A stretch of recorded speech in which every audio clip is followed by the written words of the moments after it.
Hi, I'm Lonnie. I'm Amberlicious. We're Untitled Nerd Network. This is the movie review for Godzilla, King of the Monsters, which we're reviewing this like 3 or 4 days before Godzilla vs. Kong comes out. Yes. Phew, man, this is a wild ride. Boy, this was such a good movie. This had 11 from Stranger Things. I almost said 11 from Game of Thrones. But no, we had the dude who played Tywin Lannister on Game of Thrones. A bunch of people, I don't know their names. Right. Actually, no. 11, I think her name is Millie Bobby Brown. I think that's her name. I don't I know. don't know about that because now I gotta Google it now that you said The it. dude who plays Tywin Lannister, I'm not totally sure his name. But they were the main ones. Oh, the dude who played the dad in this, he's done voice acting work for a lot of cartoons, but I can't place a character. Um, but this movie was fantastic. Like they just keep building and building and building. Um, like You're right, Millie Bobby Brown. yeah. Uh, Mark Russell is the dad's name. That's What else has he done? Kyle Chandler is the actor. My bad. Russell was. Let's see. Let me look at Because his I'll go ahead and tell you, he's done movies voice and work. TV shows. Yeah. He was in Friday Night Lights for the No. entire time it was on. That's why I recognized him. He played the Wolf of Wall Street. Maybe. He was also in that show Early Edition. Nope. And let's see, Super 8. No. Well, I've seen that movie, but no. Let's see. It's like he's a character. He's somebody. I know his voice, but I don't recognize him. So that tells me that it had to have been a cartoon It's or not something. American Dad. Yep. Yes, he's on American Dad. He's the voice actor on there. But which character is he though? Hold on. He'd almost have to be Stan. I don't think so. No, Stan is Seth MacFarlane.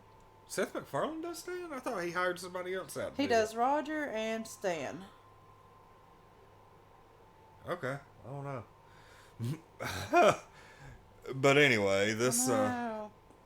this Oh. movie Anyway. was a fantastic, fun joyride, and I am very much looking forward to the next one because they've done a hell of a good job with this monster movie universe. Um, it basically the whole backdrop is the monsters restoring the natural order of things, and the Ghidorah, or what was the big one's name? That was Ghidorah. Ghidorah. Monster Zero is Yeah, what they called it most of the movie. yeah, Monster Zero. That thing, whew, it was hardcore and actually became Right. like, the big alpha monster. But Right. I guess the plot twist was that wasn't actually there to restore the natural order of things. That monster was actually from space, and they reveal that, which in my opinion was one of the coolest parts of the movie.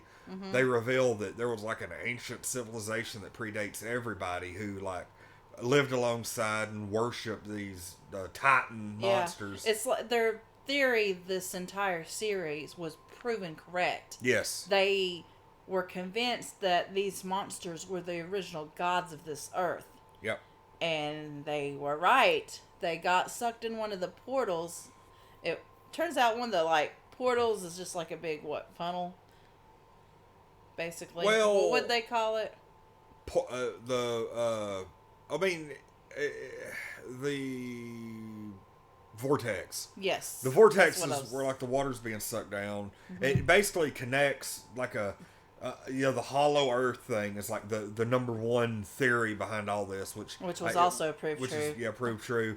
So you've got like these tunnels that go through the earth. Yeah, and they were trying to figure out where these tunnels were, and then that's when it's the vortex in the water, it just kind of sucks them through. Yeah, they see this like city or what, like down in the tunnels, and this is a place that had to have been They not. said it predated Egyptian and Rome Yeah, so architecture. you're thousands and thousands and thousands of years ago, like, and probably, I mean, I don't know, but I love seeing. It almost had that same vibe, like, you remember on Game of Thrones, and it's funny that I say that because we had freaking Tywin Lannister on here. Mm-hmm. But you remember on Game of Thrones when they had that one where Tyrion and Jorah Mormont were going through in that boat. They were going through. Damn it! What's the?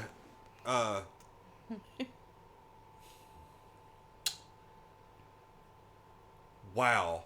How bad is it that a lot of my Game of Thrones knowledge has gone away?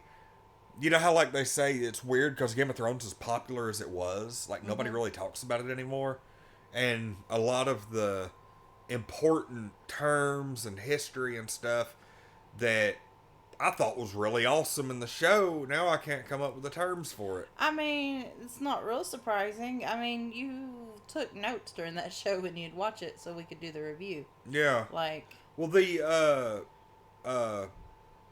freaking civilization that predated everybody, that had control of the dragons, and they mother like, oh gosh. yeah, I can't. There, okay. It was Valerian. Okay, Valeria. Back when Jorah Mormont and he had Tyrion hostage, and he took him on that boat through Old Valeria, and you saw all the ruins and everything, and you knew this was just a amazing civilization that had all of these, magic powers and ways to make steel and lost tech and all kinds of stuff. But it was neat because they go down into these tunnels and they see this ancient civilization, and I would like to see a movie based on that civilization and them living alongside the Titans and stuff. That'd be really cool. But also part of the appeal for the civilizations, we don't know anything about them. Yeah. So it's like a mysterious thing, and I hate it as much as I would like to see it. But a lot of times, we also did, like in Kong Skull Island, get a small taste of some of the civilization that lived around the monsters. Remember, they had that tribe there that no one knew their language. They didn't know anything about their customs. It's probably the same people. They just relocated. It could be, yeah. Yeah, I'm sure the Earth, naturally shifted and all that, and right. They relocated to Skull Island, and that's probably the. Well, and they said there's several islands, that haven't been. Yeah. That was just one of them. It's kind of like there was monsters that they literally said in the movie, on the newscast, there's titans that we've never even heard of and have names for. Yeah. Coming out of the woodworks. There was a giant, there was like 30 of them or something. And there was like that giant woolly mammoth looking thing. Yeah, and there was really cool. You know how they say, what was it, like cats have like 30 million hairs on their body? I wonder how many hairs that woolly mammoth has. I can't even begin to guess a number. It probably doesn't, like that. It's one of those numbers that's just, where it's like to the 3,000th power or something. It's probably like, a million cat hairs, the equivalent of a million cat hairs just on its balls. Like. Wow. Okay. Anyway.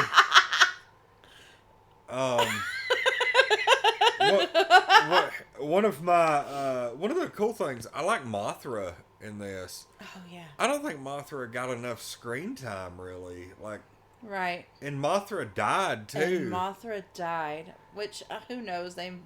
Maybe Godzilla revived her or something. We didn't see that or something. That has to be I don't think that happened during this movie, but it wouldn't because when Mothra died, like the Mothra's essence or whatever fell down onto Godzilla and powered him up. God, that was so awesome. I bet because they're what they call a symbiotic relationship where Mothra helped Godzilla, but that would be more of a parasitic. the fact that it goes both ways means that maybe Godzilla does have a way To revive to, her. maybe like poop an egg or something, and the next thing you know, you have another I mean, Mothra that's larva. true. We freaking watched Mothra hatch in this movie. Yeah. That was like one of the first things we saw. Which was really freaking awesome. I love that. It's before the reveal that, the mom has lost her freaking mind. Yeah. And you see her use the orca to soothe Mothra, and when she does that, she, you can see Mothra just chill. Yeah. And I don't know. She had that look in her eyes, for a minute. It's kind of, it wasn't quite like humanizing Mothra, but it was close.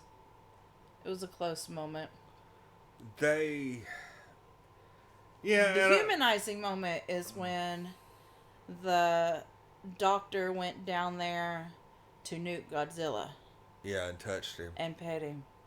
And said goodbye, old friend. And it was just so sweet. Oh my God. Of course, you can't talk about this movie without talking about the human part. And, it was basically, they lost their son during the attack in San Francisco. The family split up. Yeah. The daughter went with the mom. The dad went off doing nature stuff. And it was just a whole big thing. And then, they all came together one last time at the end after all the struggles and the mom going off to be an eco-terrorist. And, she was like, oh, I discovered that, what I'm trying to do is not right. So I'm going to make up for it. And then in making up for it, she dies. And yeah, she sacrificed herself. Yeah, and then the dad goes off with the daughter. And freaking, I cried. It was pretty sad. It was rough, but I just wasn't really attached to her. I don't know why. It was more I felt bad for them. Yeah. They had finally kind of come to terms with everything and looked like they might be going in a right direction. Yeah. And then she sacrificed herself. So goes drama. Because she knew though, that was the only way she was going to redeem herself, really. Yeah. In everyone's eyes, not even just her family, just like the general population, seeing as I'm sure they would have just made her the scapegoat.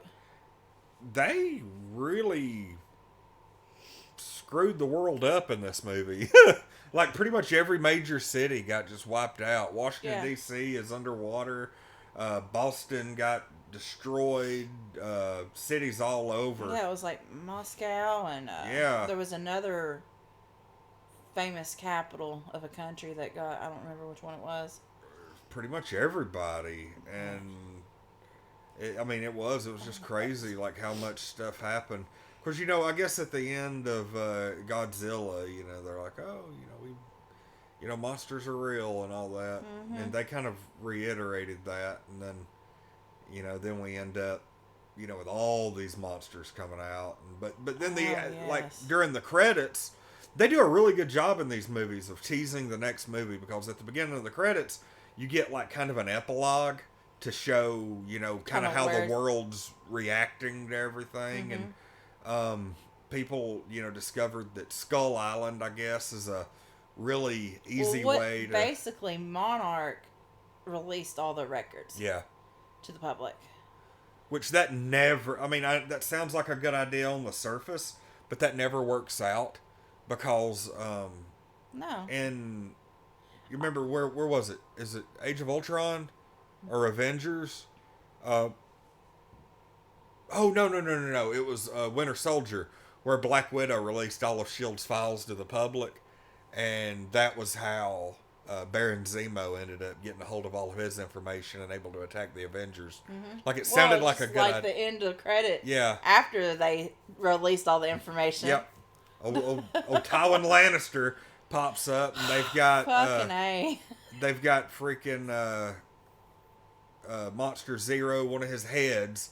And one of the main things was they were wanting to do genetic research. And he's probably going to try to create his own monster as a weapon. And then it's going to just fall apart. I guarantee that's what... I guarantee Kong versus Godzilla is going to happen where Kong and Godzilla are fighting each other, and then they end up teaming up to go up against a recreated Monster Zero, who probably is going to be a little more powerful because they're going to alter his DNA. Obviously, yeah.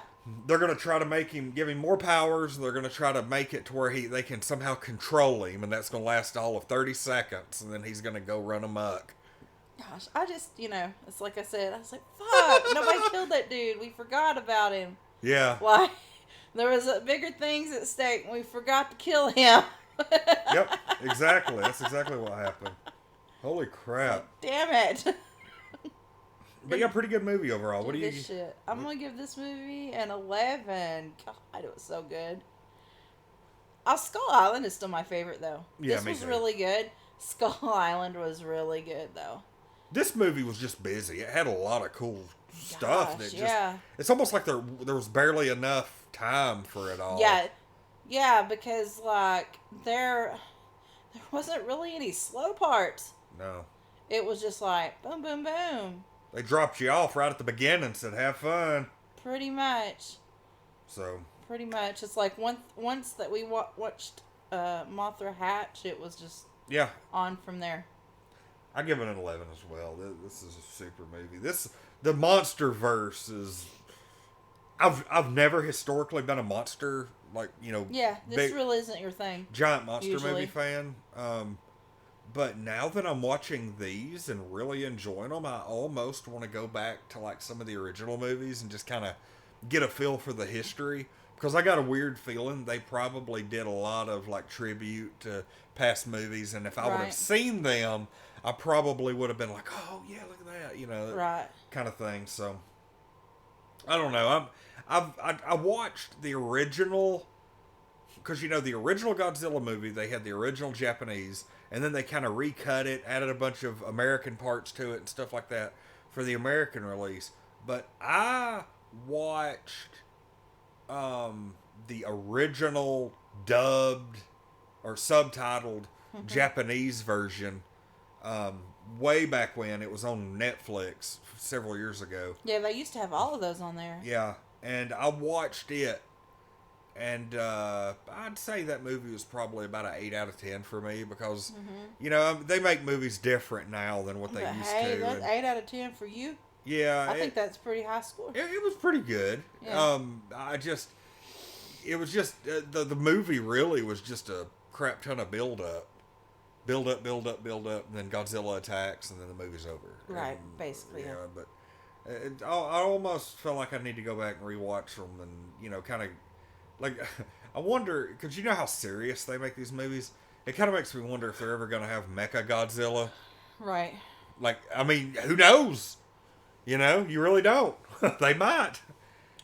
What was your favorite part in this movie?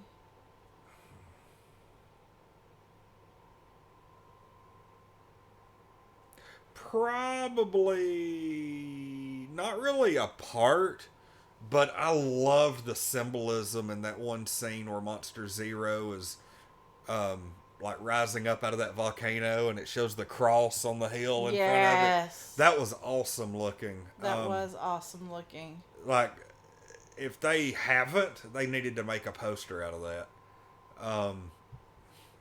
But probably like my actual favorite part was easily them traveling through the tunnels in the movie. I love seeing old ruins and stuff, and just the thought of something unknown that happened before recorded time fascinates the hell out of me. So right. I liked where the doctor went down there and nuked Godzilla and all that. That was one of my favorite. The whole, it was really neat to see them travel through there. I also liked when all the monsters bowed down to Godzilla. Yeah, that was pretty cool. That was awesome, especially after, the mom sacrificed herself and she said, "Long live the king." Yeah, I can see. Great. Like, I could see some people maybe complaining about that part, that it seemed almost unrealistic, but no, that's not very unrealistic. I was gonna say, in the animal kingdom, like, you do have, if you ever do have a new alpha established, that kind of thing does happen. especially like in like. I mean, they may not exactly bow, but there's some kind of something that they do. Yeah, like lion prides and stuff. They'll at least, roll over on their back or something. So yeah, that was pretty cool. And they do. So, some animals actually do kind of. I guess more of the word would be cower. Yes. Like, okay. Yeah. Yeah, that was more, orderly, obviously. But normally, yeah, they would just cower. Yeah. That was a really good part, though. Red Raptors. Hell, I've seen our cats do that before. See the cats do it yesterday, actually. Right. All right, we'll see y'all next time. The next movie's coming sooner rather than later. We'll be watching Godzilla versus... Is it Kong versus Godzilla or Godzilla versus Kong? I think it's Godzilla versus Kong. I think it's Godzilla versus Kong. Yeah, we'll be here for that next weekend. I'm Lonnie. I'm Amberlicious. We're Untitled Nerd Network. We'll see y'all next weekend.